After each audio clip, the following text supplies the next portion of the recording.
लहू को रंग जुनू को कलम बनाने लगे, हमारे मुल्कों को मुल्के सितम बनाने लगे।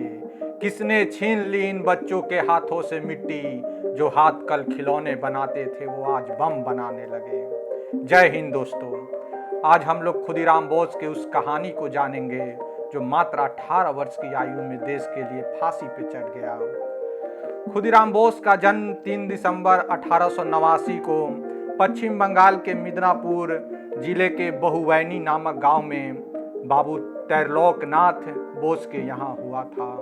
उनकी माता का नाम लक्ष्मी प्रिया देवी था।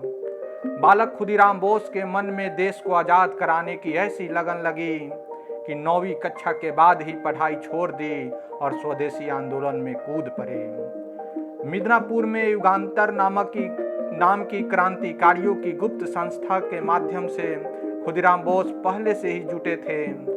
1905 में लॉर्ड कर्जन ने जब बंगाल का विभाजन किया तो उसके विरोध में सड़कों पर उतरे अनेक भारतीयों को उस समय के कलकत्ता के मजिस्ट्रेट किंग्सफोर्ड ने क्रूर दंड दिया। अन्य मामलों में भी उसने क्रांतिकारियों को बहुत कष्ट दिया था। इसके परिणाम स्वरूप किंग्सफोर्ड को प्रमोशन देकर मुजफ्फरपुर में सत्र न्यायाधीश के पद पर भेजा। युगांतर समिति की एक गुप्त बैठक में किंग्सफोर्ड को ही मारने का निश्चय हुआ। इससे कार्य हेतु खुदीराम तथा प्रफुल्ल कुमार चाकी का चयन किया गया।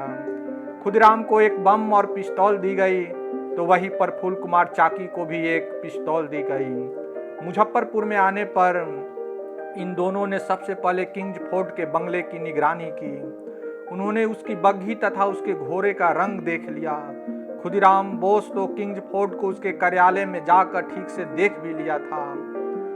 30 अप्रैल 1908 को ये दोनों नियोजित काम के लिए बाहर निकले और किंग्सफोर्ड के बंगले के बाहर घोड़ा गाड़ी से उसके आने की राह देख रहे थे। बंगले की निगरानी हेतु वहां मौजूद गुप्तचरों ने उन्हें हटाना भी चाहा, परंतु वे दोनों उन्हें योग्य उत्तर देकर वही डटे रहे। रात में 8:30 बजे के आसपास क्लब के किंग्सफोर्ड की बग्घी के समान दिखने वाली गाड़ी आते हुए देखकर खुदीराम बोस गाड़ी के पीछे भागने लगे। रास्ते में बहुत अंधेरा था।